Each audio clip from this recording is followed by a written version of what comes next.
双发齐射，白照。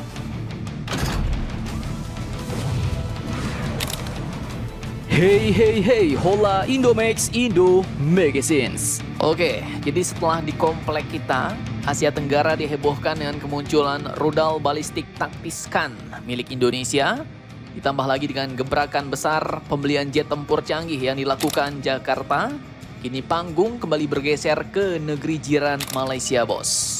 Tiba-tiba, Presiden China Great Wall Industry Corporation atau CGWC, anak perusahaan dari raksasa pertahanan China CASC, yaitu Fu Ziheng, muncul di Putrajaya, Malaysia, bos. Tak main-main, beliau datang langsung menemui Sekretaris Jenderal Kementerian Pertahanan Malaysia, yaitu Datuk Lokman Hakim Ali, dengan membawa sebuah tawaran yang cukup menggigit nih, bos, yaitu sistem rudal pertahanan udara. Nah, jadi admin kutip dari akun resmi Kementerian Pertahanan Malaysia, dari gambar yang ditampilkan terlihat itu sepertinya adalah rudal SAM LY-80 atau HQ-16, bos. Nah, disinilah letak menariknya.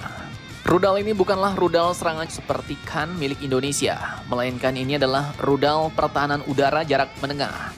HQ-16 atau LY-80 sendiri dikenal mampu menembak jatuh pesawat tempur, rudal jelajah, bahkan drone dengan jangkauan hingga puluhan kilometer. Jadi untuk versi standar 40 km melawan pesawat tempur dan versi upgrade-nya yaitu HQ-16B mungkin bisa mencapai 70 km. Jadi kalau Indonesia membeli rudal serangan, rudal balistik, nah China langsung menawarkan counternya kepada Malaysia, bos. Sistem ini sendiri sering diposisikan oleh Tiongkok sebagai jawaban terhadap kebutuhan rudal pertahanan seperti S-300 Rusia atau Patriot Amerika. Meski dalam versi yang lebih sederhana, bos. Lantas pertanyaannya, kenapa tiba-tiba Tiongkok menawarkan rudal pertahanan udara ke Malaysia? Nah, dari kondisi geopolitik terkini ada beberapa lapisan kepentingan yang bisa kita baca, bos. Yang pertama, yang sudah pasti yaitu untuk mengisi kekosongan pertahanan udara Malaysia. Jadi Malaysia selama ini memang ya agak kurang di bidang pertahanan udaranya, bos. Mereka nggak punya sistem SAM jarak menengah atau menengah jauh yang mumpuni.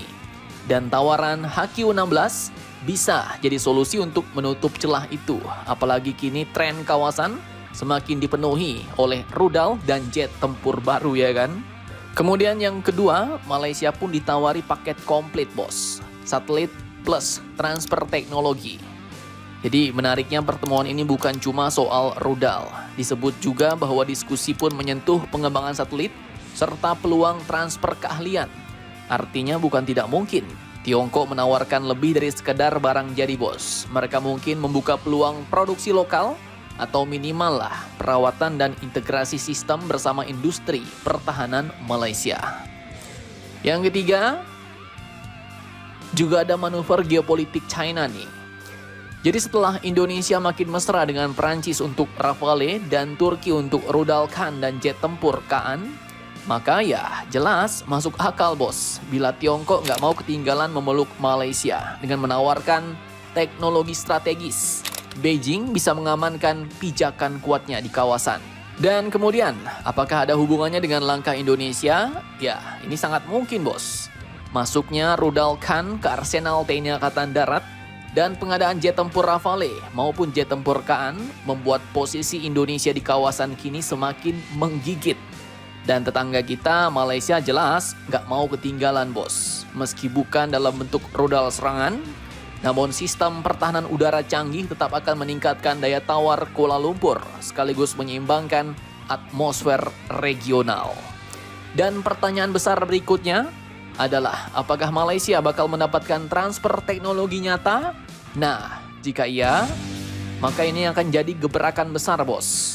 Sebab selama ini ya kalau kita lihat proyek-proyek pertahanan Malaysia agak sering tersendat oleh isu anggaran dan ketergantungan impor. Jadi jika Tiongkok benar-benar mau membuka pintu transfer teknologi baik di rudal SAM maupun satelit, maka ini bisa jadi langkah awal lahirnya kemandirian pertahanan Malaysia.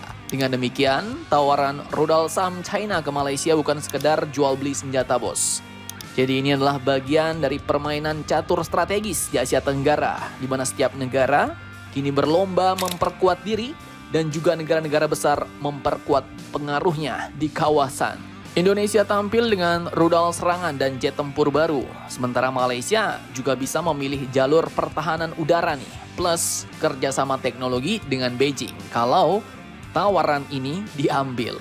Namun yang jelas ya, kawasan ASEAN kini teknologi militernya semakin naik kelas bos. Rudal, jet tempur baru, dan kini SAM boleh masuk ke meja permainan. Pertanyaannya, apakah ini sekedar modernisasi atau pertanda babak baru dalam perlombaan senjata di Asia Tenggara? Bagaimana menurut kalian tentang hal ini? Jangan lupa komentar, tetaplah kalian barbar yang. Dan jangan santuy terus, demi Indonesia tangguh, salam Indomax, Indo Magazines.